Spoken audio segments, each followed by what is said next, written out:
Trauma and Triggers contains explicit content. Please check the show notes for details.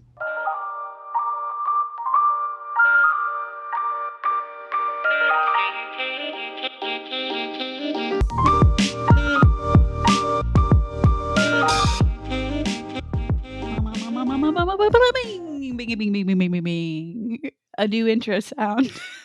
I'm just gonna let Sabrina do her thing, I guess. Welcome back to the podcast Woo! named what's Trauma and Triggers. Bitch, what? It's been months since we've recorded. That's such a lie. It's been Years. 2 weeks. Emotionally, it's been months. I'm Sabrina. And I'm Audrey. And this is Trauma and Triggers. Woo! And today we are talking about just, a topic that's hard to talk about because it's so broad, nuanced, but also simple. The patriarchy. Now, I'm sure some of you might think that this isn't an episode for you. I'm here to tell you you're wrong. I actually don't know anything about this episode because Sabrina made the script and none of it involves me. It was honestly so rude of me. I've just been so hyper fixated on this topic. Mama, I borrowed a book from the library, read it, Girl. listened to multiple podcasts about it, read multiple articles. I just can't get enough. I'm overwhelmed. I'm inundated with information about the patriarchy right now. Well, I will say, man, woman, whoever you are, the patriarchy affects you. And that's all I really know.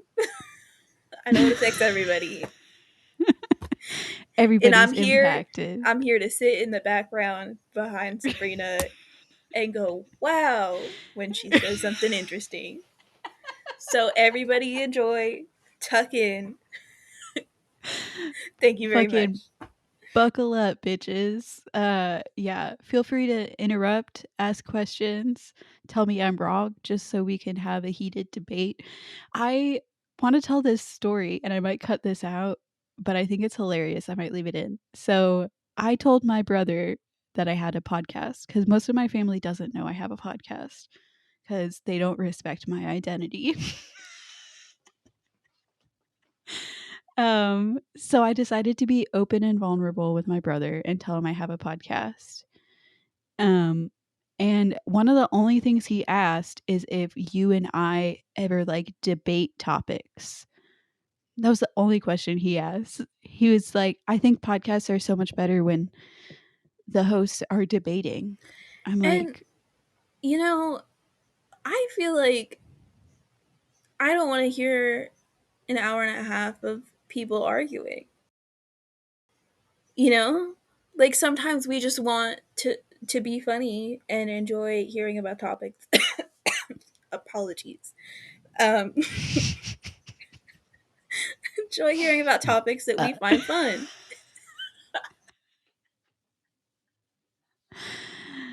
yeah, I don't know what that energy is that like everybody's got to be fighting all the time to improve energy. I'm not about it. It sounds so tiring, but we really do agree on pretty much everything. We're too similar. Like sometimes we'll like argue over stupid shit, like the minute details of stuff, and we get really heated about it because that's just who we are. But like it's Yeah. never anything important. There's no like big Yeah. ideas that we're like, no, absolute opposite on, Because why would I be your best friend Right? if we didn't share the same core values? Right? Like obviously I can be acquaintances and friends with people who maybe we differ on some things, but if our core values don't align, I'm not going to make a fucking podcast with you, okay? I don't have the energy to sit and be around people for that long that I just disagree with on everything. Yeah, call me close-minded. I don't give a fuck. I'm not going to do it, mama. Anyway, I don't know. Let's pivot back into the Okay. topic at hand. So, always like to start with a definition. I feel like patriarchy is such a like everybody has heard this term before, but people have different ideas of what it is, and sometimes people use it for very specific things and sometimes it's too broad in my mind. Um so the definition I've chosen as we get into this topic is that patriarchy is a social system in which positions of dominance and privilege are held by men. Um, that's just what we're going with today, and it's personally the one that I think of when I think of the patriarchy. The first thing we have to cover getting into this is the patriarchy real? That's the first thing we got to get into because people don't believe it's real. Or they'll like in the US, they'll be like, it's real for women in third world countries, quote quote, whatever that means. But in the US, the patriarchy doesn't affect women anymore. I disagree. That's a little horseshit. Let me tell you, as a person, a woman person, We thought you were an android. I wish. I wish I was an android. I wish someone had programmed me because that would explain. I'd have someone to fight. Do Instead, you I have know to fight how myself. do you know how cool it would be to like have somebody see, I'm saying this because I watched Westworld previously, not that long ago. But if there was somebody out there who just had an iPad of all of the attributes that I could have at different levels, do you know how fucking awesome that would be? Are you kidding me? Do you know how much more relaxed I would be if somebody could be like, this bitch is tired? Anxiety down to 2.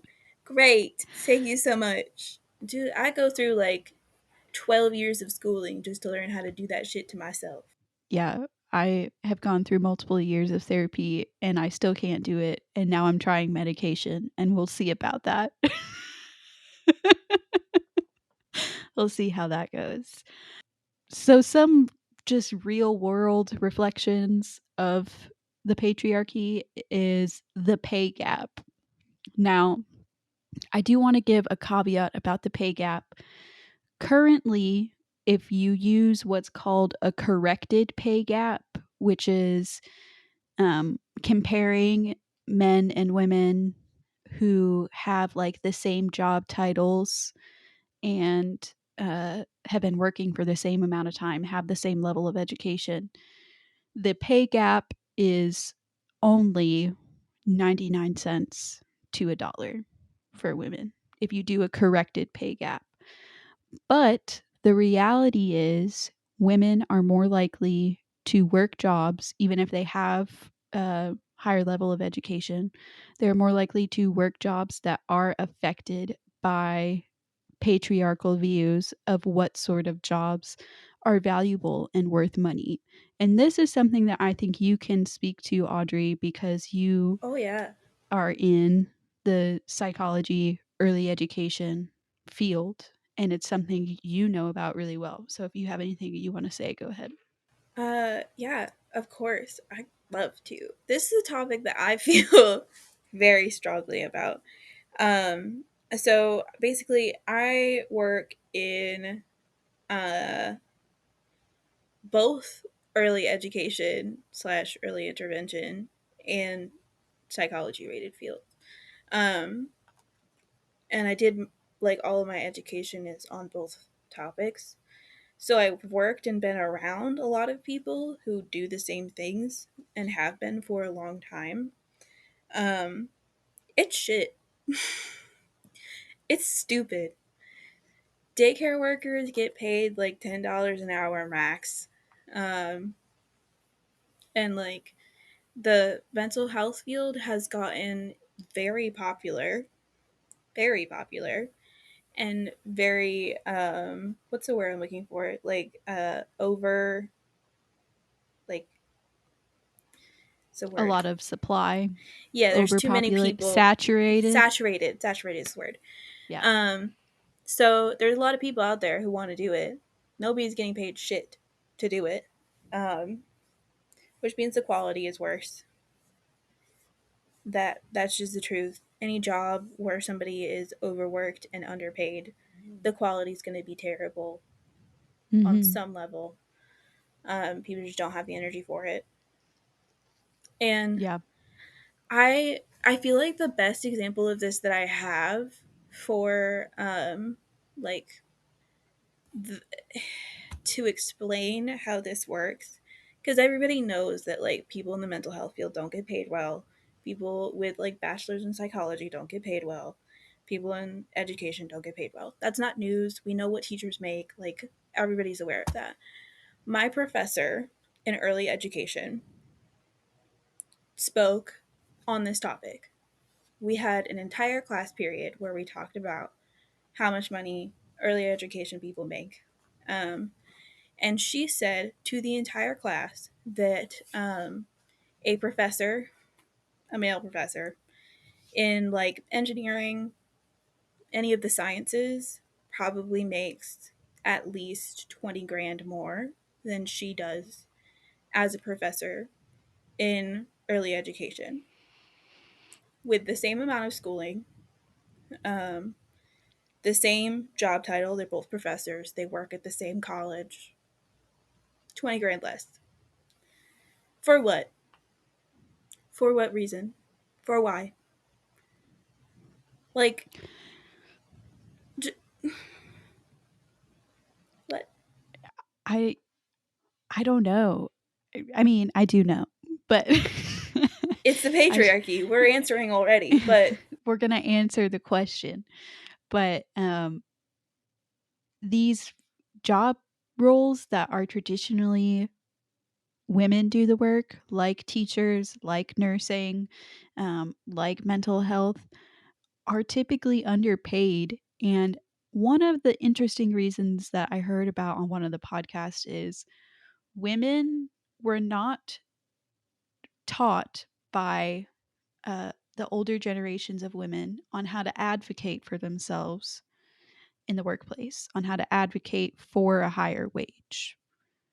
Um, Obviously, you shouldn't have to necessarily be advocating for yourself all the time. Like, if you're doing the work, you should be paid better for the role. that is the most privileged answer I've ever heard anybody get Yeah, on but anything.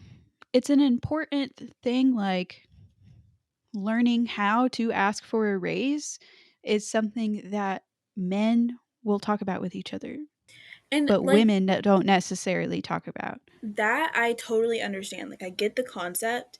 And I think if you're relating like the same job to each other, that's relevant. Mhm. But if we're relating like different jobs and why women get paid less in like certain fields compared to men in certain fields, I don't think that that has nearly as much priority on the list of like what's the reasoning for why we're getting paid less. Does that make sense? Yeah, totally. No, I totally understand that. Um, One of the fields that I feel like we can see that sort of uh, idea playing out, where women are either not taught or not encouraged or kind of dismissed when they are advocating for higher pay, is Hollywood. A lot of actresses have spoken out. Um, I think this was a very popular topic back in like 2018, 2019, in that time range. And there was a movie with like Jessica Chastain and some other guy. I don't know. Some other And fucker.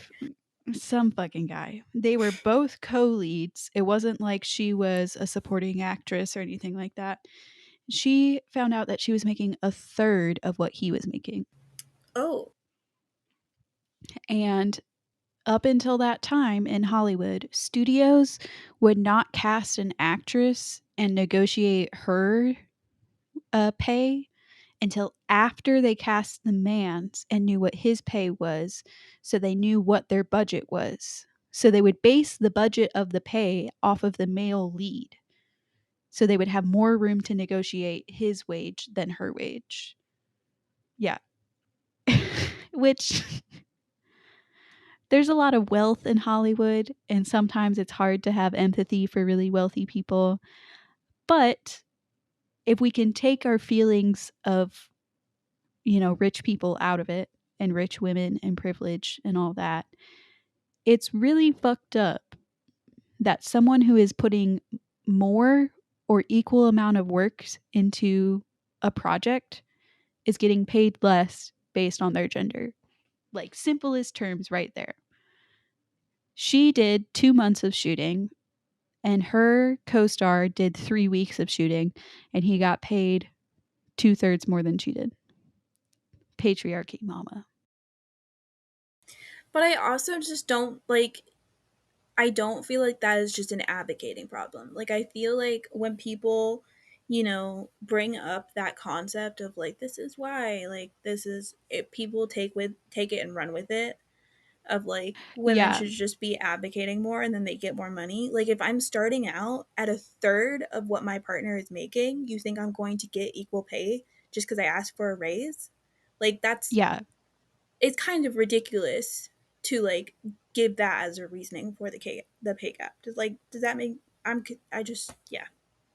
I agree. I do think it is, like any women listening, and I'm also speaking to myself.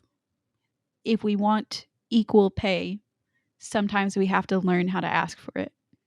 Like, that's just something I'm saying, fighting against the patriarchy. Sometimes we have to bring it to people's attention because they don't even think about it or they don't even want to acknowledge it. And thankfully, now we have a legal basis. That's a discrimination lawsuit right there. If you are making less than a man who you guys do the same level of work, same level of education, blah, blah, blah, and you have documentation to back that up, you have a discrimination lawsuit on your hands. So, you know, it's not the only reason that women don't advocate for itself, but it's a way to fix the issue because now we're armed with some legal recourse potentially. Yeah. Um, but the pay gap is real. Regardless, if you correct it, it's real. Women usually get paid less. We can see in uncorrected pay gap studies that women make like 75 to 80 cents on a dollar for men. And this goes down through different ethnic groups. Latino women make, I think, 55 cents per every dollar that a white man makes. Indigenous women make like 35 cents per every dollar that a white man makes. That's It's just, disgusting. yeah. Um, yeah, it's a lot. But let's move on from the pay gap and talk about another example of the patriarchy. Um, Domestic violence. I do want to state up front, men are also victims of domestic violence. Men are victims of domestic violence. Women are the domestically violent person. Everybody understand that. However, statistically, women are typically the victims of domestic violence, and it's typically a male partner in the home doing it. A very sad but true fact is that homicide is the leading cause of death for pregnant women in the United States right now. Higher, like, pregnancy puts you at medical risk for a lot of things. It's higher than any of that, mama. Right now, you and I, in our age range, if we got pregnant and we have a live in partner, our statistics for dying go up significantly. Domestic violence is classified as an epidemic at the CDC, and people who are, what's the word I'm trying to think of? Like, they're the perpetrators. Perpetrators, that's the Yeah. word, of domestic violence often their reasoning is patriarchal in nature. She's just not acting right. I'm the man of the house. She needs to act right. She needs to do XYZ when I'm home. She didn't do this right. And I want to say about the patriarchy is people will always, violent people, predators will always take advantage of whatever social system is set up. But this social system negatively impacts people in a very real way, um, to the point where up until about 75 years ago, domestic violence against women was not taken seriously. And I feel like really hasn't been taken seriously until our lifetime. Yeah. You know, I know stories of my aunts being abused, people in the family knowing about it and not really doing anything. Like, there still is a narrative of, like, well, that's kind of, he's a man. Sometimes they get angry. Boys will be boys. Boys will be boys, stuff like that. I mean, that is a very, I didn't write this down, but do you remember the Brock Turner case? He raped a woman who was unconscious. I don't know if he drugged her or if she had just gotten drunk and passed out. And he got 6 months house arrest, I think. I think he got 6 months of house arrest. Or parole, I'm not sure which. Yeah, something like that. And I think after that, he did have some, like, probation, sort of like had to report in, blah, blah, blah. And had to do like counseling or something like that. But he literally did forceful rape on a woman who was unconscious.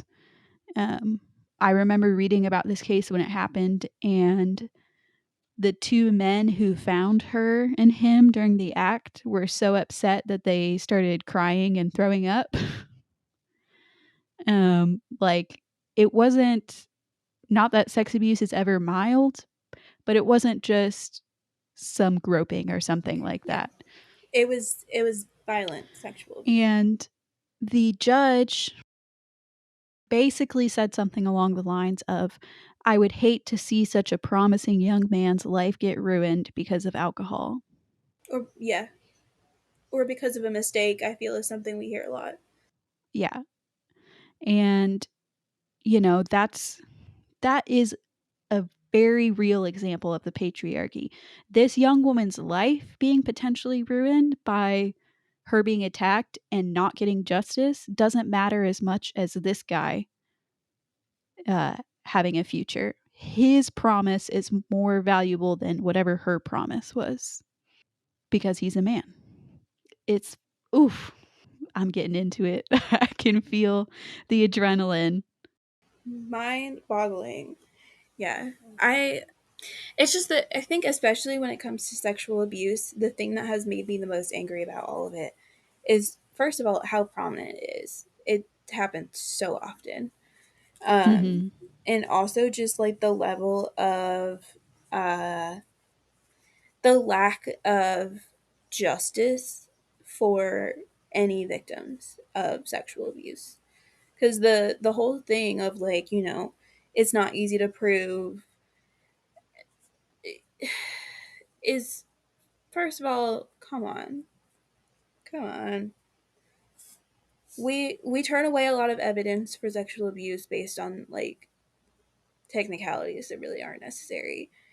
In addition to that, there's, so many obstacles that people have to jump through with law enforcement, with people not believing them, with victim blaming, um, throughout the entire process. That's all based in, like, patriarchal views. Yeah, it's it's this mentality of, like, men just have to have sex. They're just sexual beings that have to have sex, and sometimes it's just bound to happen, and you'll have to get over it, sort of thing. Like, a victim has to be the perfect victim, generally. I'm speaking generally, in order to be taken seriously.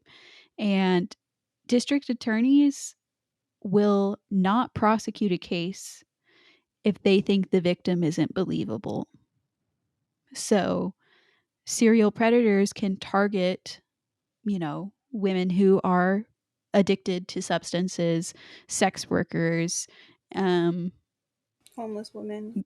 homeless women, children in the foster care system, people who are disabled and maybe don't communicate well verbally, anything like that. They'll target these people who are likely to not be believed and are only believed after there's been multiple victims and multiple evidence, because one victim isn't, quote, enough. And it's sad. It's a big flaw in our justice system for sexual abuse to be taken this way.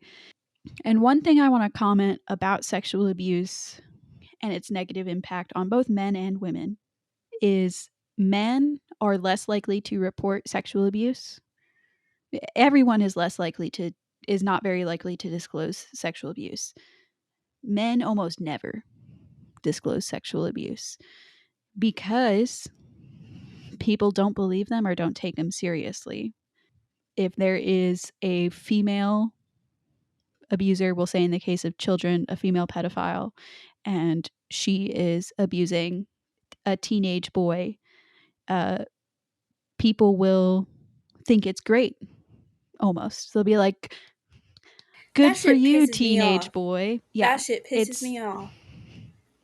And our society is so stuck on that hill that there are a significant amount of men who were sexually abused by older women who won't even acknowledge that it's sexual abuse in some way, shape, or absolutely. form. And that's like, what do I don't even know. Because at that point, like, what can you even say? Yeah. I've been in that situation before where What do you even say? a man will be telling me about how his first sexual experience, and he was like, it was so hot. I was 13 and she was 55. And I was like, Excuse me. sir, Hi. I have some points. Like, I what? I forgot about this, but in 50 Shades of Grey, that was Christian Grey's situation. And like in the book, uh Anastasia is like trying to convince him that he was sexually abused, and the whole time he's just like, nah. Yeah, I wanted it. Like, That was like a whole plot point for the book. And because, like, there are a lot of. I'm sorry, I keep interrupting you, but I really have more points to talk about all of these things than I thought I did. Um, but there are a lot of, like, cases in which, young girls who were in relationships and had sex with older men will stand 10 toes down on the fact that they wanted it to happen. And right. everyone will sit there and be like, no, you didn't. You're a child. Why is that not true for men too? I heard this once on a podcast. People view male sexuality as inherently predatory. So when men experience sexual abuse, there is this ingrained social idea that we have that A, they always want it, and B, they're always trying to get it. There was this one case of this woman who was serially abusing teenage boys. She was a teacher at the school. Everybody knew about it in the school system. And her husband was the safety officer at the school. And they failed to report it to anybody because they saw her as the victim, that all these young boys were coming on to her all the time. Like, they were teenagers. Definitely not okay at all to do that. But they were only like 15, 14. Even 17 is unacceptable, but you can't even make that fucking argument. Like, this is one thing about the patriarchy that I really want men to understand is you are negatively impacted by it. It's just it's just true. Like, I mean, I know a lot of people who were abused as a child. I know slightly more women that were abused as a child. I know probably like 7 men and 10 women. But statistically, the reporting says 1 in 4 women will be abused and 1 in 10 to 1 in 12 men will be abused as children. I just think men do not report it as much. And to me, that's just a very clear expression of the patriarchy. Um, it's just it's just heartbreaking. The whole how we deal with sexual abuse in general is just it's just inappropriate. It's all wrong. It's all wrong.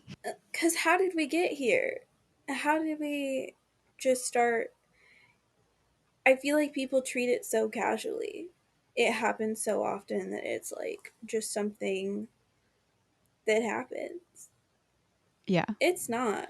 People they had to literally change the guidelines for PTSD because of sexual abuse and domestic violence. Cases just started popping up everywhere, and they were like, "You didn't go to war. Wonder what this is from." It is really it is really interesting that like we started noticing PTSD from the war, but then we were like wait a second. A lot of people have this. What's going on here? Like the impact of sexual abuse is so real and people are so dismissive of it and people are so unaware of how common it is. Everyone that I've spoken openly about my situation with sexual abuse has either experienced it themselves or know someone who has. Yeah. Like, I don't think it's a there's a problem. single person on this earth who does not know someone who has been sexually abused. It's not, I don't Right. even believe it's possible at this Yeah. point. I mean, even if not sexually abused, sexually harassed, you know? I was recently having a discussion about like my anxiety and I genuinely like avoid going out sometimes and avoid talking to people because I'm so tired of being sexually harassed. It makes me anxious. It's Yeah. upsetting when it happens. And it's just this idea of like, I mean, I've heard this said to me before. Basically, I was asking for it. And it's just like, mama, nobody is asking for sexual harassment. No one wants that. It feels like shit. Nobody likes it. And to those women out there, I hope you're not listening to our podcast because you don't belong here. But to those women out there who have the audacity to suggest that it's a compliment to be sexually harassed, I hope you have a lobotomy. I hope you get transported back to 1950 and your husband can just go buy you a lobotomy. Dude, in the 1950s, there were lobotomy vans that would drive up into neighborhoods. Imagine Does fucking. your wife, Does she have opinions? does she have opinions? Is she not vacuuming the right way? Maybe she cries. We have just the thing for you. God. Uh. Is she asking for an orgasm? Uh, Uh, Boy, have we a medical procedure for you. Imagine you could DoorDash an Uber. You could just call somebody up. I'm sorry, DoorDash a lobotomy. That's what I meant to say. oh my god. They start like advertising different type of physician and like psychiatric care Yeah. on DoorDash.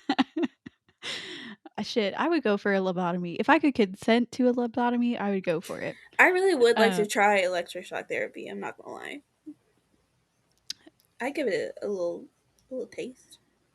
I It sounds recently fun. got over my anxiety for medication, so if I get to electroshock therapy, I'll let you know and we can make a date out of it. Okay, sounds good. Besties that electroshock together stay together. Okay. moving on from sexual abuse. Another example of, gender inequality, the patriarchy, is the lack of women in positions of power, just in general. Look around, look at all of our senators, look at all of our presidents ever. Just look around, look in the workplace. Generally, women are just not seen to have leadership skills. And here's something that I think is interesting. When women are in leadership roles, they are almost expected to do more to maintain that leadership role. Yeah. We had a manager, Tracy.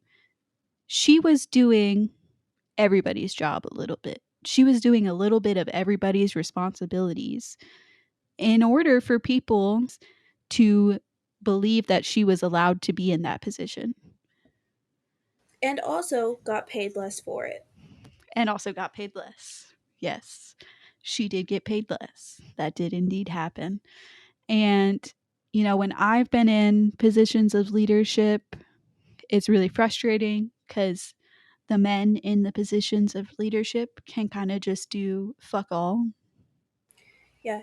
One of and get little to no punishments for it. one of our the manager that we're talking about, one of her equals in the company would go out and get haircuts in the middle of the day Oh, and go buy guns. and go buy guns in the middle Yeah. of the day. Yep. But she had to always be on top of her paperwork, helping everybody out with all their paperwork, calling customers. It was really crazy. And it's just true. And it's also like, you know, I know that I'm getting paid less than people at my place of employment. And my job is fixing all the bullshit that they've done. So imagine sitting there knowing you get paid less and you're like, this is crazy that they couldn't do this right the first time. It's almost like I could have. Crazy. So Interesting. weird. Yeah, that ties in nicely with workplace discrimination. You know, We love to see I can't her. I can't tell you how many times I've been expected to clean whatever office we're in, or I do construction work. I am expected to be the cleaner on the job, which is, you know, I throw some hands and make some comments when people say stuff like that. But there's still that expectation. I often get called girl or sweetheart or hun. Dude, I hate that shit. There's nothing I hate more than a motherfucker calling me girl. I don't understand why people don't understand that that's not respectful. Yeah, cause what? I'm not a child. Like, I don't mean to be so hung up about it, but it's like the people I know who call women girls are the people who typically don't have respect for women. Yeah. Typically, you know? And then I know a person's a good person and they don't mean it that way when I'm like, well, I'm a woman, not a girl. And they're like, oh, right, sorry, you know? But if they're like, why are you taking it so seriously? Then I know. I'll punch you in the face. I'll punch you in the face right now. And I know that sounds like a small thing, but Some of the little things get so annoying. It happens all the time. It is just a constant thing, and like we're allowed to be pissed about the little stuff when it's something we have to deal with every day. and I feel, you know, I like we have two different perspectives on this because I have mostly worked in male dominated industries. Right now I'm the only woman at the job I work at. There is a woman who kind of sort of works there, but she's never on the job. It's it it just constantly drains you, you know. I feel like the men I work with, there's an expectation that they know what they're talking about. But when I say things, it's like we have to double check and fact check, Yeah. you know? No, I feel like that in just like regular life Yeah. pretty often. Yeah. I think even just among like the men in my life, I don't feel like it's always meant to be a hateful thing or like something. It's just natural for them. Yeah. It's like, oh, but I have to be right. Like, there's no way that you're right. Yeah. I fucking hate that shit. It like Yeah. it generally like grates on my nerves, and then like afterwards, like I don't like to be one of those people that's like in your face, I told you so. But like, how? Why are you questioning me? Yeah. Like, especially when it's something I'm qualified in, it's something that I know a lot about, and you're gonna sit here and tell me I'm wrong. You need to go check. Yep. My favorite is like, well, we should Google it. Should we? And then having Google back me up when I know I'm right, and they have to, in the whole room, admit that I was right because they're reading the Google article. No, but there's always those people that like will just casually be like, "Oh, well, I guess." Yeah. Or like come up with a reason for why that they thought that like they were right even though they had absolutely zero valid reason for why they were right. Yep. Okay. Yep. And multiple times, I have one time, this time was crazy. I'll tell this story because it was the craziest. We were in a meeting and I suggested something, and I guess nobody really heard me. I don't know. I remember this. uh, my manager, she was sitting right next to me, and then fuckhead manager was just down from her. And fuckhead manager said my idea almost verbatim. And I turned and looked at her. And I said, really sarcastically and loud, wow, that was a really great idea. Amazing how you came up with that. Nobody caught my sarcasm except for her. And it's like when it's 100 little moments like that, you can only stand up for yourself so many times before it gets exhausting. And if you stand up for yourself and get ignored, it's like, I guess I just won't try again. I'll give up. Like it is generally like such a disappointment. It really is. So, Also, I was just there more want you wanted to say? to no, I just want to mention that like you were talking about like the meeting um and looking at manager. And like the only thing that it's stuck in my head now is the like TikTok sound that's like a healthy dose of prolonged eye contact. Prolonged eye contact.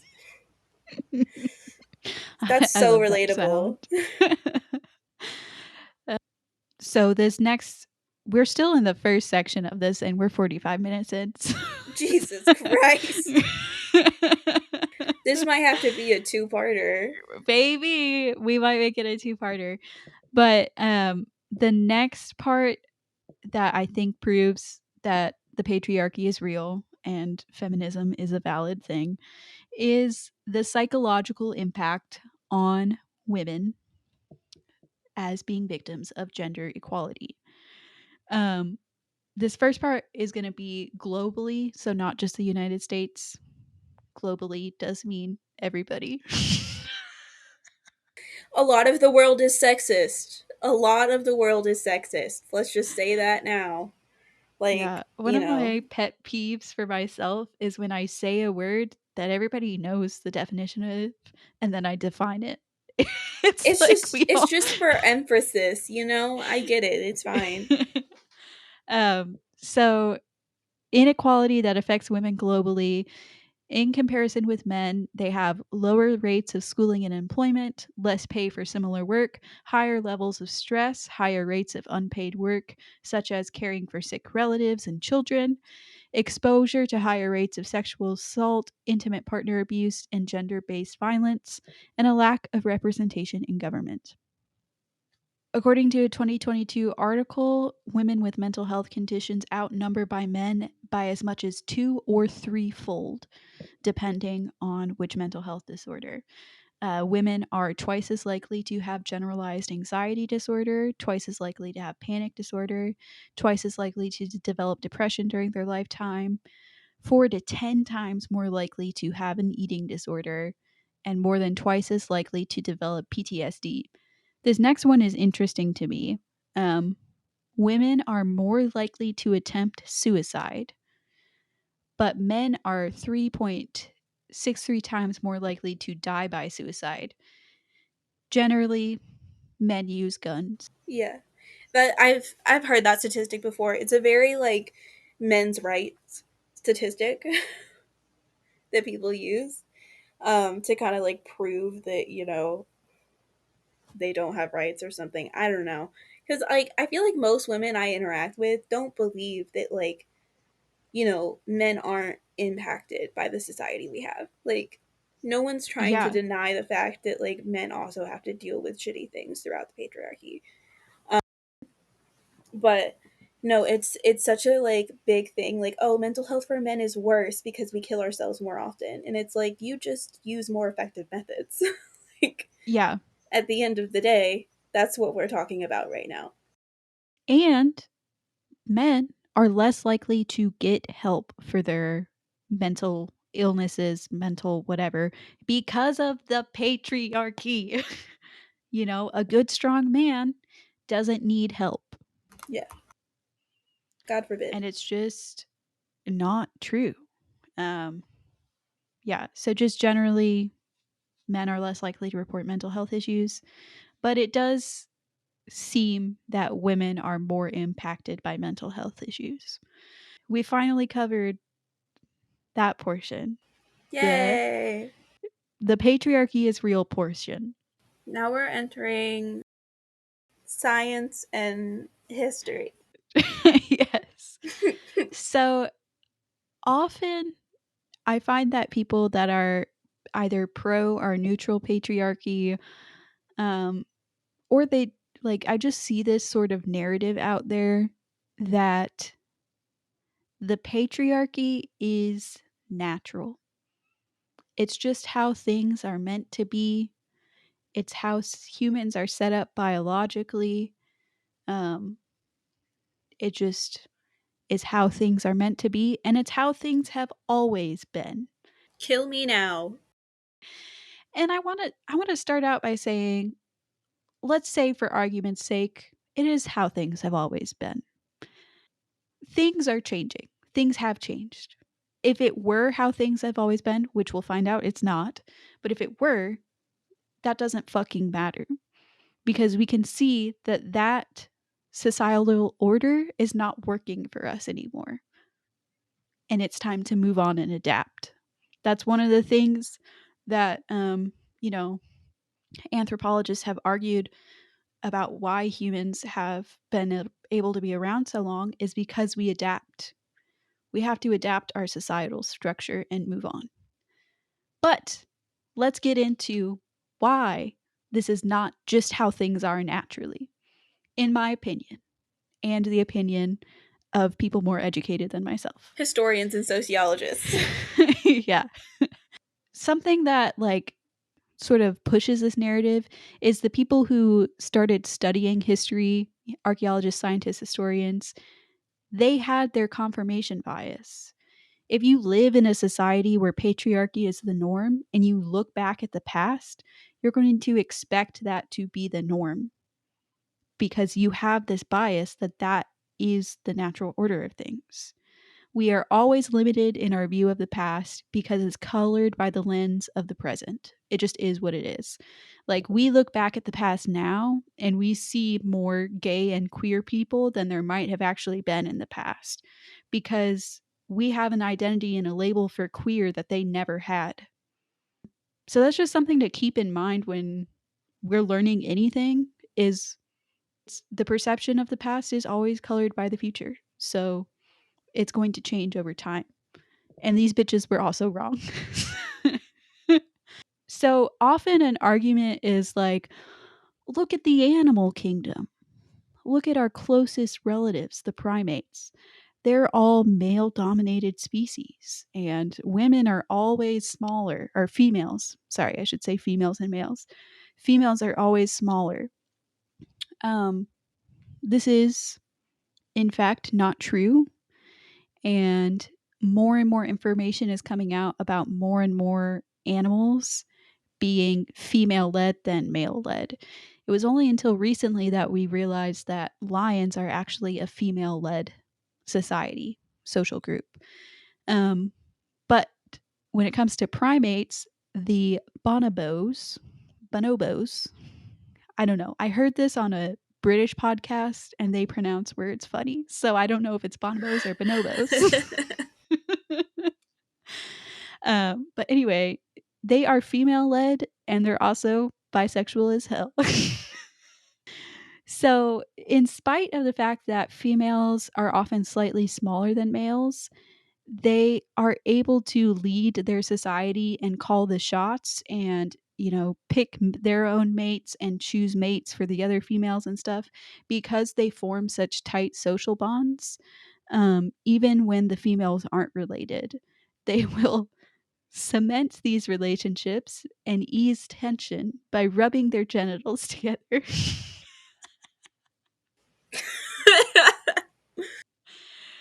Which we should do more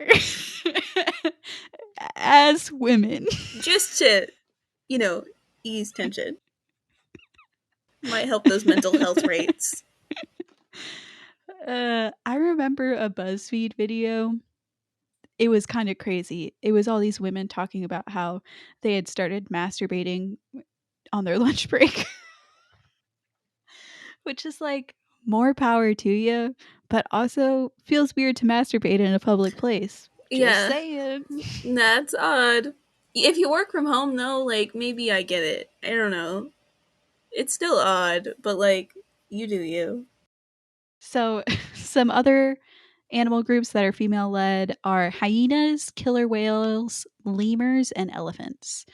And as scientists, all these people who study animal groups are becoming less male led biased, they're finding more and more patterns that speak to this idea that there are more animal groups that are female led than we previously believed.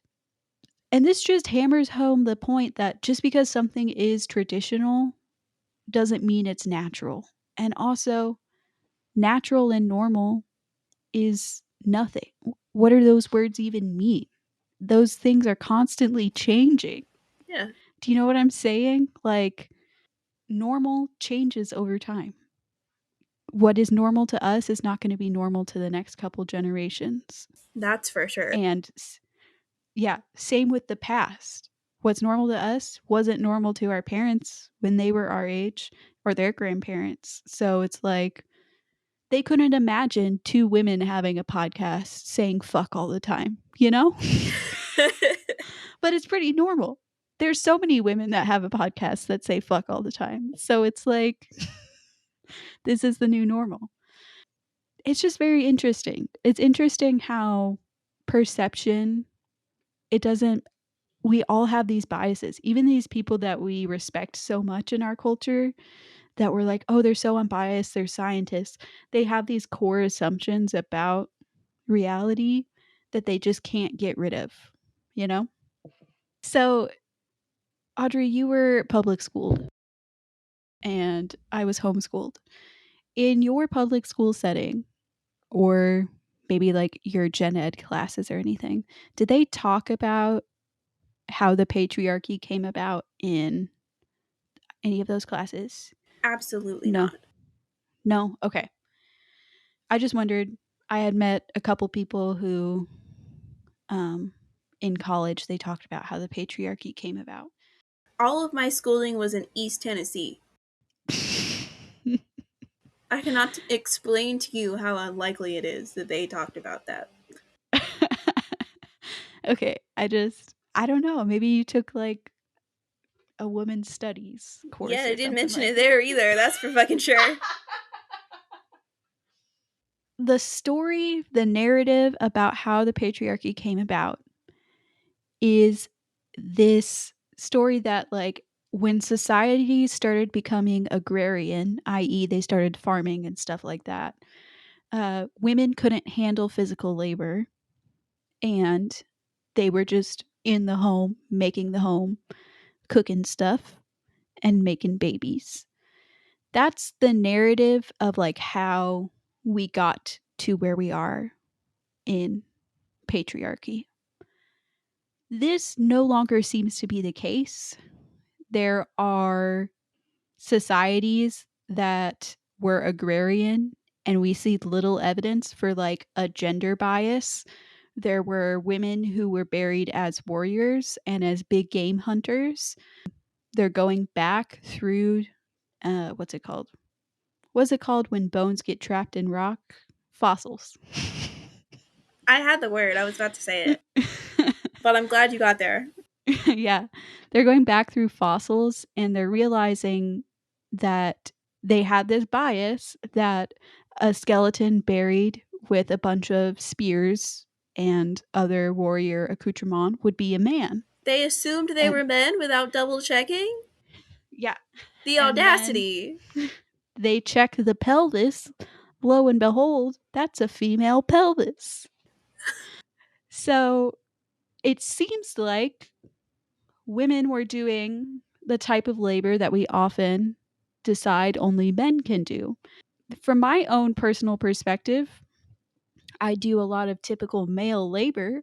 And let me tell you, if you have tools, you don't need to be that strong. Okay? Also, even if we're talking about like if we're talking about warriors, there are a significant amount of like defense and like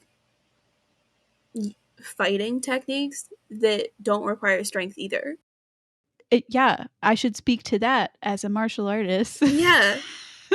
Like nothing like all the things that these people think are valid. I'm like, could I carry a 800-pound couch up my stairs? No, of course not. But like neither could most men. Yeah. I It was very interesting how I grew up because I grew up in this family where I felt like gender roles were not super enforced.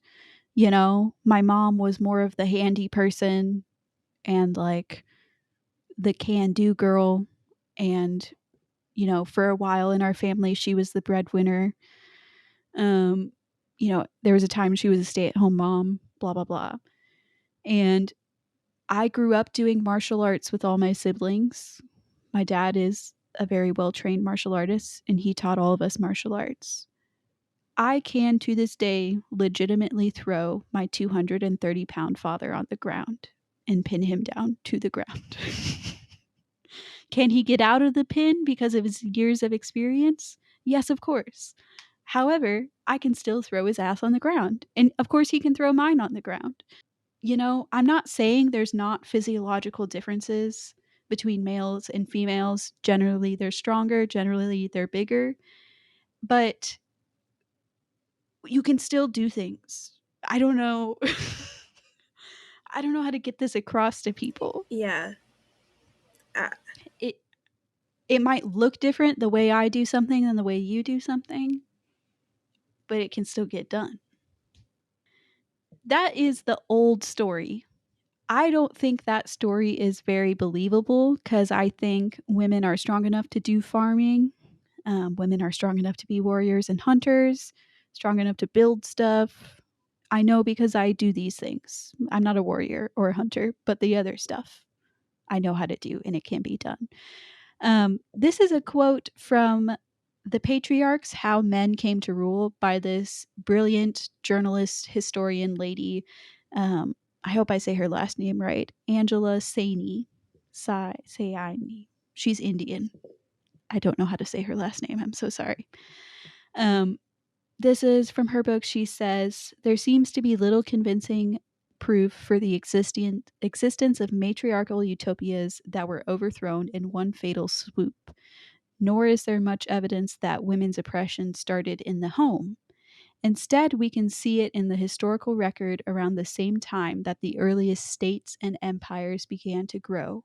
as they tried to expand their populations and maintain armies to defend themselves. The elites that ran these societies needed young women to have as many children as possible, and for the young men they raised to be willing warriors. It is at this point that it's possible to spot gendered rules appearing, curbing the behavior and freedom of everyday individuals.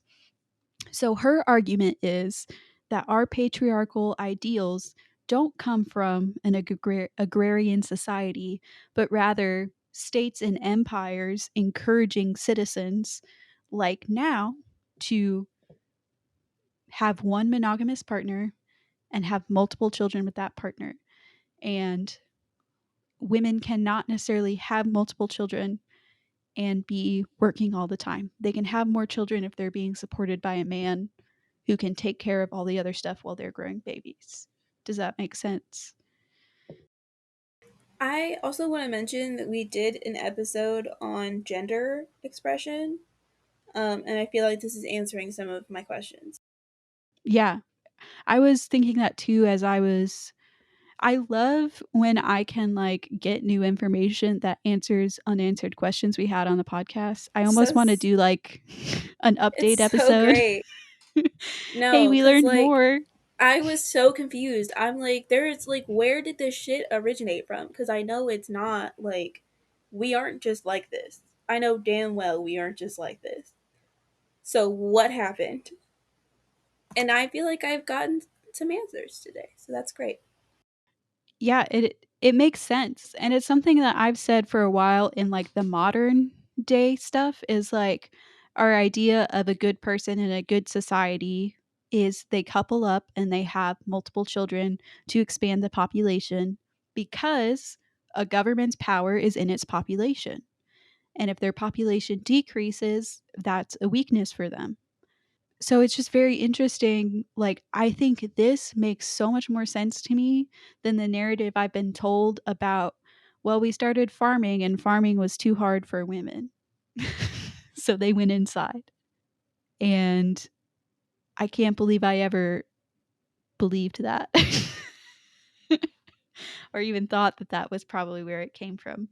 Yeah, I heard her talking about this on a podcast and I was like, this woman is amazing. She's answered all the questions. She's a queen. Yeah. I want to let me kind of just skip the timeline and then instead talk about some societies that are matriarchal. Um Obviously, if you're not an idiot, you can understand that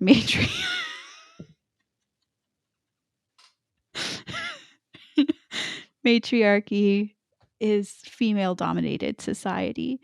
A lot of these societies don't survive to this day. And some of the societies that people say are matriarchal are actually matrilineal, which means the family tree is traced through the woman.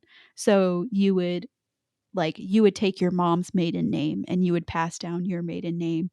If you got married, your husband would take on your last name, sort of like that. That doesn't necessarily mean that the society isn't patriarchal. But a lot of native indigenous folk have either a matriarchal society or an equitable society where there are traditional roles for women to hold power.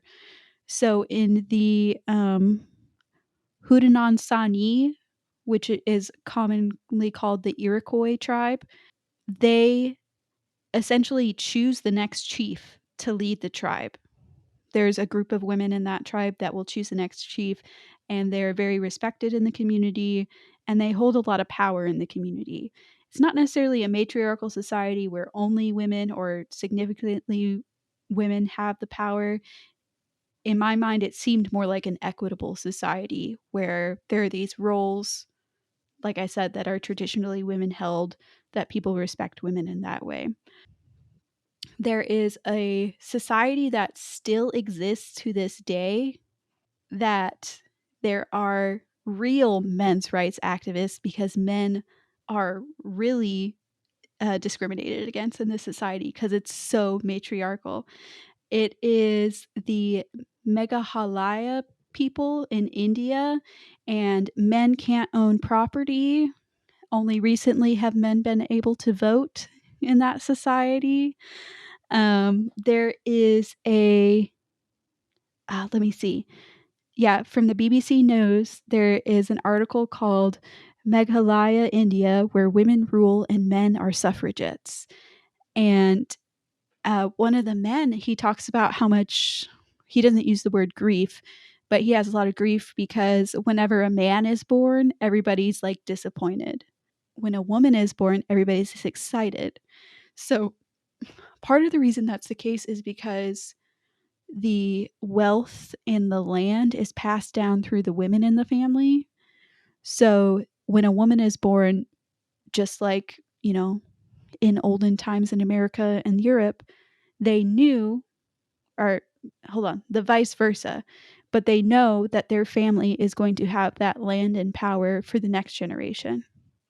Where if a man is born, they don't necessarily know that the land is going to stay in their family's name. So it's very interesting. So literally the same thing, but reversed. Reversed, yeah. It's so crazy. I'm gonna link, all the articles and stuff that I read for this, but this was one of the most interesting ones. It was very eye opening to like hear discrimination, gender discrimination talked about, but in the reverse. They men are often sexually abused there. They are sexually dismissed. Their emotional and sexual needs aren't taken as seriously as the women in that society. So it's very, very interesting. Now, these sorts of matriarchal societies are the minority today. Globally, there's 590 societies that are known to be patrilineal. 362 were bilateral, meaning they acknowledge descent through both parents, and another 160 were matrilineal. I just want to address an argument that I have seen, heard, and felt. I call it a red pill argument, a red pillar argument. You've heard of these red pill people who believe they know the truth about everything.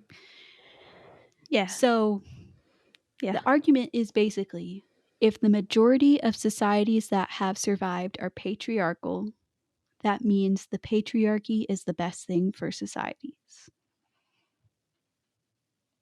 Let's just pause for a second and process that. And then say, you can fuck off right now. You can fuck off right now. To sum up and minimize history in that way infuriates me as an amateur historian, but also is so ignorant. There's so many reasons a society succeeds that has almost nothing to do with their values system, right? If they have the access to the right resources and the right technologies at the right time, and the other societies that they're competing with don't have access to those, they'll win. Do you know what I'm saying? Yeah. It's just like that has nothing to do with their values necessarily. It just has more to do with basically dumb luck. America became the stronghouse it is today because of our access to oil and how we were able to swoop in and save the day during World War II. That's it. It was just random timing and the fact that we bought Alaska from the Russians a while ago. And we had no way of knowing that that was going to be the case. Yes, there's other stuff that goes into a society, blah, blah, blah. But I just think that argument of like the patriarchy is good because it exists is a dumb argument that's easy to poke holes into. Yeah. It's a lot of information. I can see Audrey's glazing over a little bit. I do apologize. No, it's okay. Some of it is just like I need to get a desk because sitting in bed, hunched over, trying to like stay interactive is not working out for me well. Yeah, I can I can tell. I don't know. I'm not used to sitting in a desk. I don't even know how to live. I don't know how to live. We've basically been talking about this the whole episode, but I have a section, the impact of gender inequality. Are there any personal stories you would like to share that haven't been brought up already? I mean, I feel like the number of personal stories I have that's related to sexism and the patriarchy is vast and wide. Like most interactions I have, because it's the society we live in. Um, so if you want a personal story, you might have to narrow that down a little bit. um, yeah, when I think of the patriarchy affecting me, I the number one that comes to my head is everybody's blasé feelings about sexual harassment and violence against women. I think that contributes to my underlining uh, anxiety at all times. So that has a really huge impact on me. Yeah, I've been like for a long time, like a little obsessed with like the frequency of, or just sexual violence in general. I think I just was introduced to it at a very young age and then just kind of like got obsessed with statistics and stories and like how often it happens and all of that stuff. So it's kind of always on my mind. Um I'm also just a woman, so like it has to be. But I don't know. I feel like so much of my life is affected by this topic that I just don't even know what to say about it. Even like down to like stupid like minute details. I think recently like something that's really been on my mind just because of recent experience is like the types of conversations and the way that I interact in a conversation with men versus women. Um Mm. and like Mm-hmm. how that goes, or like not even just conversations but like arguments. Um and like how like the type of tactics that I feel like men use to put women down and to patronize women when they're not like winning, or you know, feel attacked in some way, some kind of way. And I think one of my biggest pet peeves in an argument is like I get really stressed out whenever I'm like put on the spot or I'm trying to like really make a point. This also happens like during presentations or like public speaking. Like my face gets really red. I stumble over my words. Like it's just hard for me to do. I feel like in my experience, when anything like that happens, it has only ever been men that point it out, acknowledge it, make fun of me for it, or like joke about the way I said a word. And the whole point is humiliation. Like that's it. That's the only point. It's just to make them feel better, but through embarrassment. And I feel like I haven't experienced that with women. Yeah. And that's definitely not like the biggest idea of like patriarchy. It's just what's been on my mind recently. It's just like, Yeah. I mean, I said at the top of this episode, because it's a societal structure that we have, it impacts everything. Some of the stuff I have been thinking about lately a lot is, you know, I guess like lately I've just been realizing how much men are negatively impacted by it too. Like I know that's not necessarily something you care about. I mean, no. Like I do. Like to be for context, at the beginning of this, I was like, I don't have the mental capacity to like really feel very empathetic towards men right now, which I think is Yeah. valid. Where we're at in society, like I think it's okay for me to say that and be like, I just can't. It's exhausting just dealing with this in general, and the fact that I feel like most men are not advocating for themselves for the right reasons, nonetheless advocating for women. So to advocate for both sides is tiring.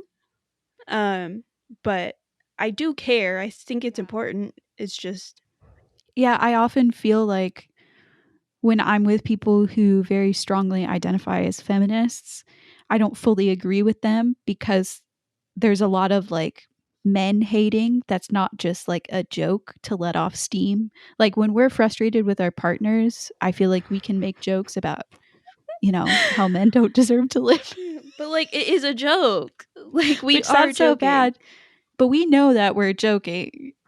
But there are people that I know who are feminists who really truly believe men should be at least they come off as like men should be subjugated and women should be the only ones in charge.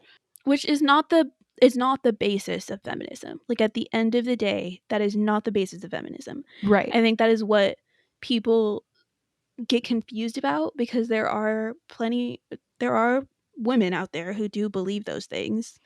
I don't think they're in the majority of feminists, but they do exist, and it is getting increasingly higher. And they have the loudest, most shocking opinions. So they're the ones on the alt right headlines. Crazy feminist said XYZ. So around those people, I feel uncomfortable. And then around men who they'll be like, feminism isn't valid because, you know, my mom told me I was never allowed to cry, sort of thing. And it's like, your mom told you were never allowed to cry because of the I patriarchy, can't I mama. Like, can't sit here and explain this to you I right don't now. know how to explain this to you. Yeah. I think where, like, I grew up with all brothers, and I did have a sister, but she was not around as often as my brothers were. And I currently work with all men. Like, very recently, it was me and all the guys working. And somehow it got brought up. Like, one of the guys said, I'm trying to teach my stepson to clean up after himself and take care of himself and like flush the Put the toilet seat and down. stuff like that and pee in the toilet. Yeah, no, just pee Yeah. in the toilet. Like, we're not to put the seat down yet. We're just getting in the toilet. This stepson is 12, by the way. It's not like he's 5. So Yeah. that's a whole different problem over there. But he said this thing to me that like just kept me reeling. He's like, I'm trying to make my stepson understand we're men. People are not going to help us. And I don't necessarily believe that's true, but I believe that's how he really feels. And I know that everybody else, all the other men in the room were feeling that way because they were all like, yep, you got to teach him that. Like, not even in a way that like it's wrong or anything like that. Just in a way, like, he wasn't like Yeah. upset, complaining about society like we are kind of way. He was just like, it's just the fact. No one's going to help you. You have to do everything yourself. I don't agree with, but your feelings are valid. And I think it's not true, but I think they get that message very young. Yes, I agree. I can see like where you're feeling like your emotions are not being heard or are not, valid because you're a man, or, you aren't having access to certain things, or certain needs aren't being met because it's not seen as like masculine or like that type of stuff. I can see how people might get the impression for that. But like it's not true. You know? Like just the you're not going to get help, just that specific part I feel like is wrong for our society. Like that doesn't make sense. The truth is, most people can get help. Like, I personal story for me, I for the longest time thought I was never going to be able to get on any sort of uh, medication for my mental health issues. I was just like, I'm too low income. There's nothing in my state to help me. And then I decide to bite the bullet and try, and I got all my medication for free through the health department. Sometimes you just have to actively look for help. I think what's more true in the case of men is they're very discouraged from looking for help. Does that make sense? Yeah, I think it depends on what kind of help we're talking about. You know? In the mental health world, absolutely. I stand by it on that, like for sure. I think in most other parts of the world, men not receiving help is low on the totem pole of problems.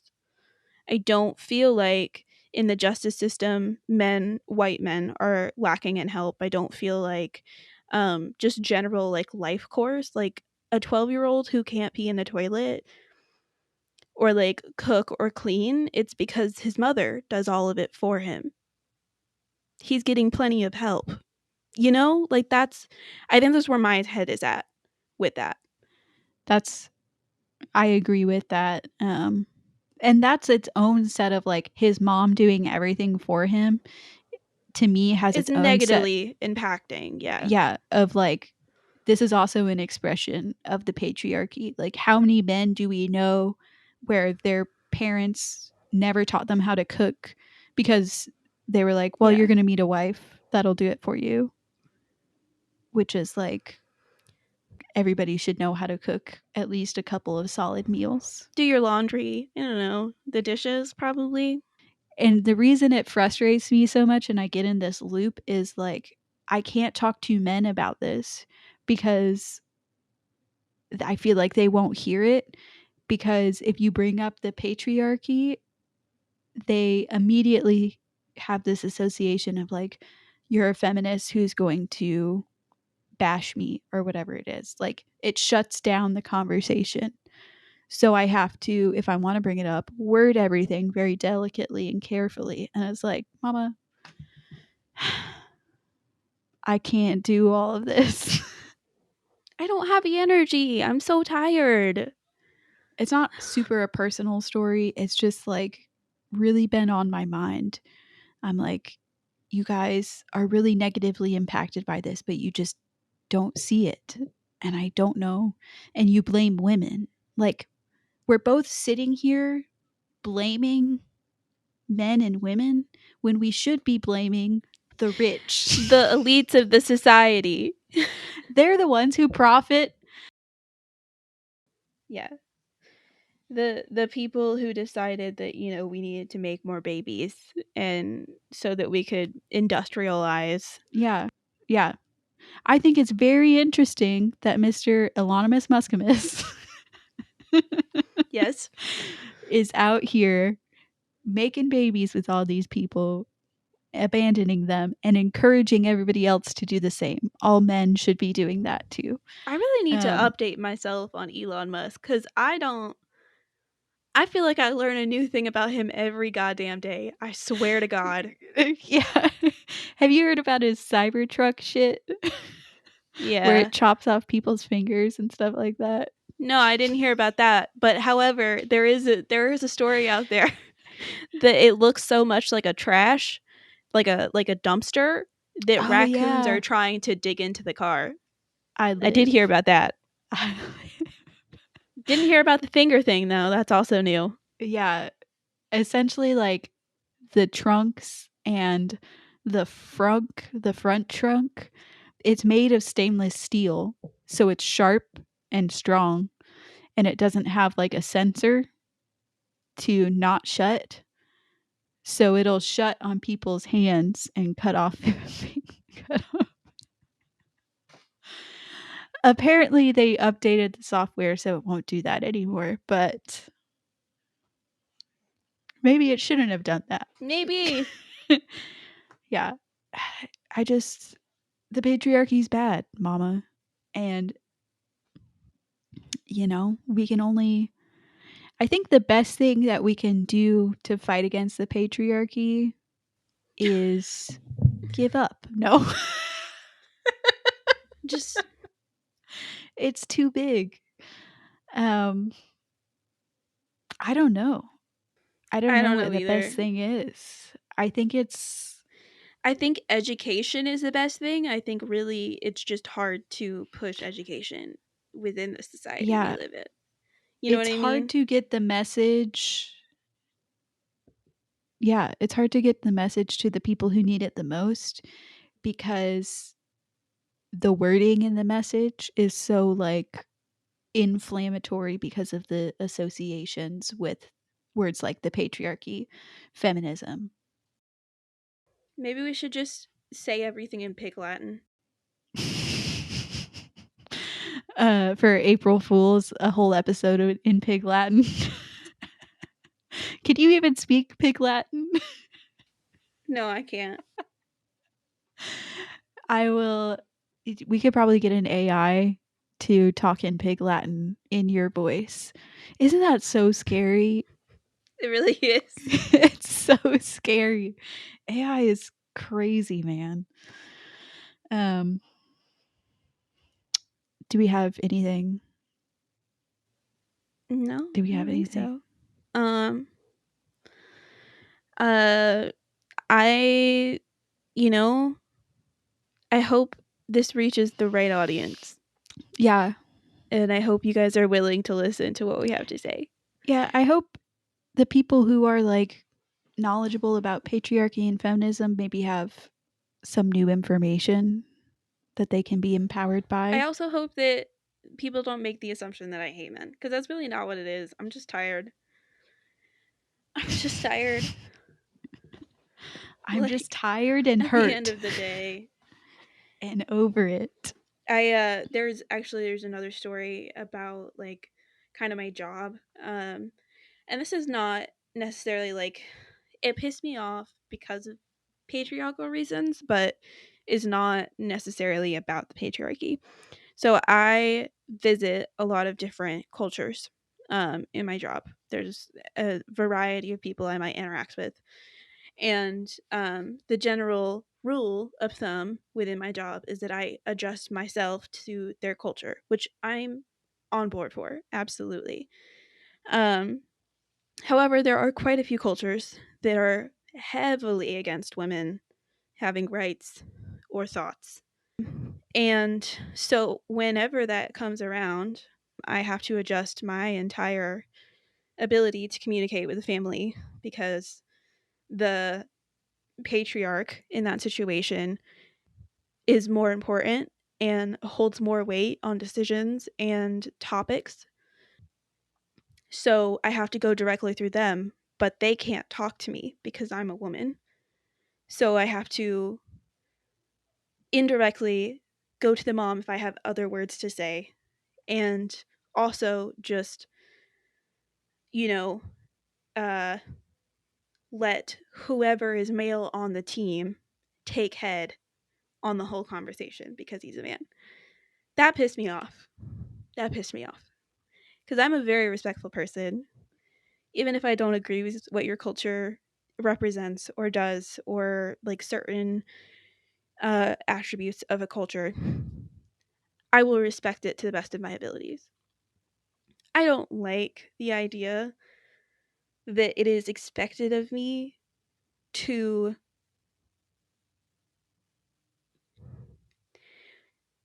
dehumanize myself because I am a woman, to shut myself up because I am a woman in any way, shape, or form. I don't appreciate that. That does piss me off.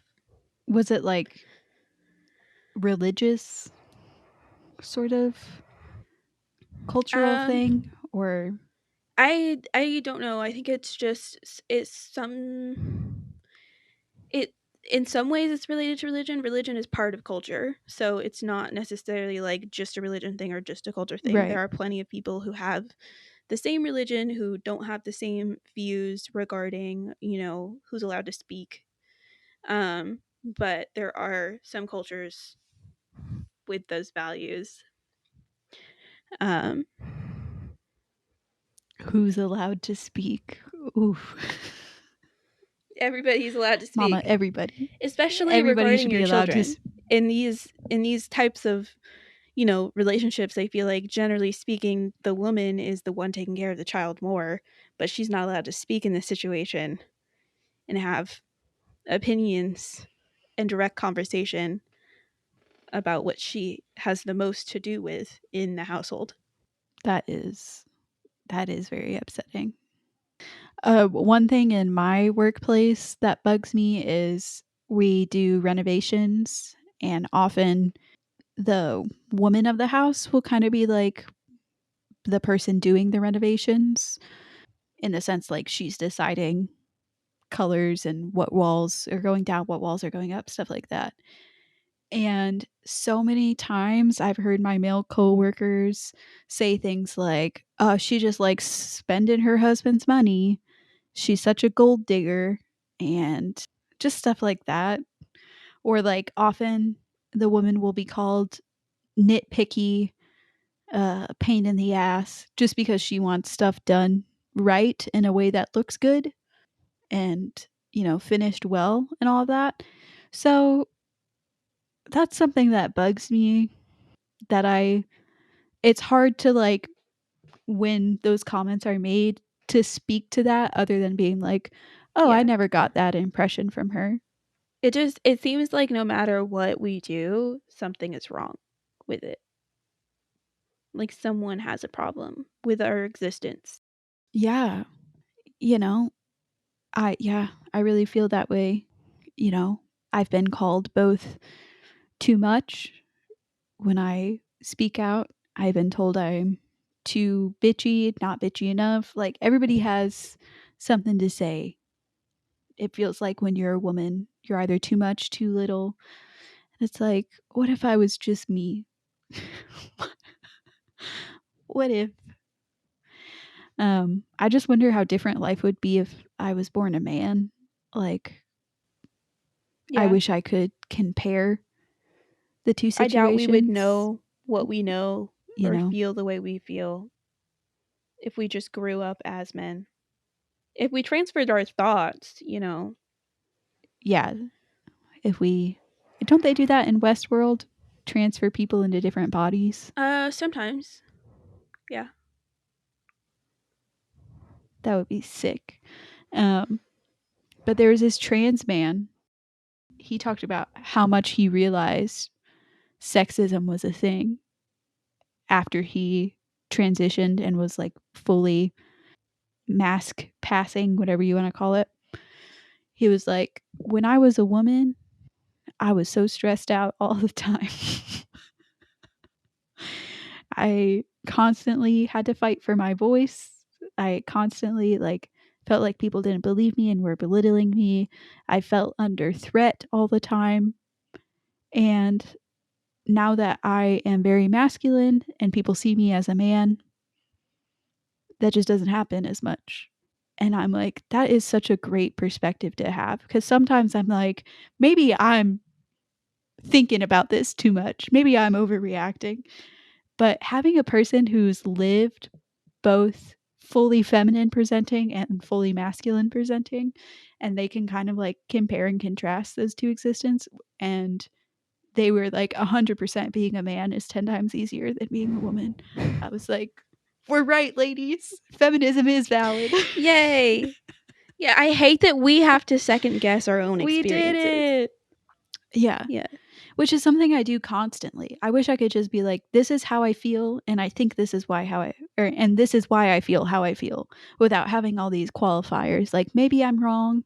Maybe this isn't reality. I wish I could just come out, dick swinging, being like, this is my feelings. And this is why. I hate it. Hate being a woman and alive sometimes. But I think that's it for this episode.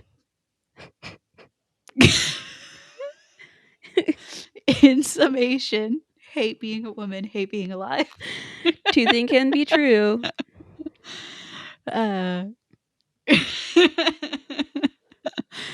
But thanks so much for listening, guys. This will come out way after our break. Yeah, but we had to take some time off for mental health reasons. So Yeah, I hope mostly you. me. I was mostly the problem child. I was having a hard time too. Okay, good. It's all good. It was a mutual thing. But yeah, our socials are at Trauma and Triggers on Instagram and TikTok and Threads. Threads, and Gmail is also at Trauma and Triggers. And then on Reddit, we are at Trauma and Triggers Pod. Yeah, hang out with us on social media. We have just amazing constant flow of These are content. lies. These are lies. Shh. Occasionally, I'll shit post on Threads. Haven't been doing that. But yeah, I really hope you guys enjoyed this episode. If you have any feelings about the patriarchy that we didn't talk about today, on Spotify, they now have a comment section where you can just comment stuff and it'll only publish if we approve of it. Otherwise, it's not, the world's not going to see it. So please, so you can leave us hate comments as long as they're funny. Please let us know. We probably will publish them. I think it's so funny intentionally publishing hate comments. It really is. No, I will. I'll do it. Just make sure it's good. Yeah. I wonder if you can reply to comments on there. Oh my god. We might could. Well, I guess all that's left is goodbye. Goodbye.